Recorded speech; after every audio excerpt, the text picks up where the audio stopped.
Good day mga boss madam at panibagong araw na naman at second session ng ating project natin kay Bossing. Bali, yun nga yung natin natapos na Greek mythology at yung yun po yung concept natin ay Greek mythology at second session na to. Bali yung bandang itaas na po yung gagawin natin, yung bagay yung helmet nung warrior na design ang gagawin natin ngayon at tatapusin na natin to. Bali yung project natin kay Bossing ay ano to, full sleeve na wrap around yung project natin sa kanya. Grabe si Bossing mag-alaga dito, napaka ano niya. Baga para siyang ano, nag-alaga ng baby dito sa kanyang tattoo. Talagang iningatan niya na hindi masira yung tattoo na ginawa natin sa kanya. At kung mapapansin nyo nga po ay sobrang solid nung pagkakagaling dun sa may lower part ng sleeve niya. Lalo na yung angel sa may bandang ibaba ay grabe.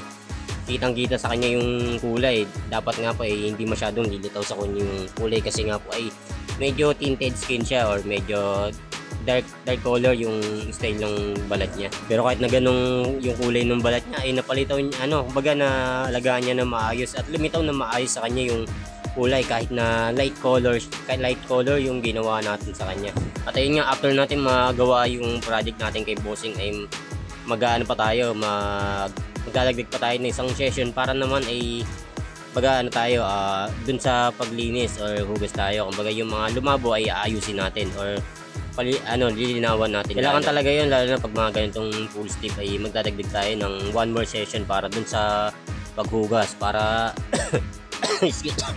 yung sleeve ni Bossing or yung tattoo niya ay malinis talaga tignan at hindi ganun ka baga tayo kaya ginagawa ko yung ganun para yung tattoo ni Bossing ay tumagal ng 10 years yung kulay niya at hindi agad lumabo sa mga sumusunod na na taon para umabot siya ng 10 years at maganda pa rin yung niya, yung kulay niya or resulta nung tattoo niya.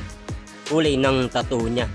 Bali si Bossing nga po pala ay home service na ang ginawa natin. Kumbaga yung first session natin sa kanya ay dito mismo sa bahay ginawa at yung second session niya ay dito na baga sa kanila natin ginawa. Pero malapit lang po siya dito sa atin.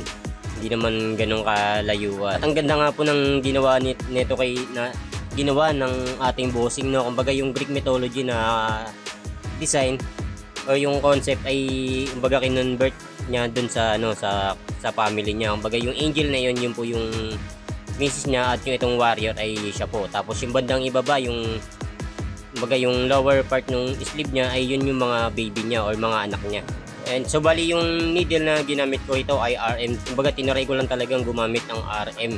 Kadalasan naman kasi talaga as always naman na ginagamit ko ay M1. Kumbaga sinubukan ko lang tong RM para makita ko ano yung niya. Kumbaga hindi ko pa sa totally kabisado yung RM kung paano tumusok kasi alam ko kasi kapag ka-RM ay smooth ang niya, pagkaka-shade niya. At ito na nga po yung resulta ng ating kay Bossing na second session.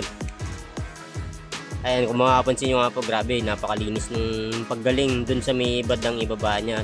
Sa part na yun, sa may bandang siko ng angel ay talagang baga sirain talaga dun, gawa nung nababanat yung balat dun sa part na yun. At sa mga hindi pa po nakapollow sa ating page ay follow na po kayo at pa-share na rin po ng mga ginagawa nating video para makita nyo pa po yung mga susunod nating video at i-upload natin. At yun lang po may share natin ngayong araw sa video na ito. Maraming salamat po.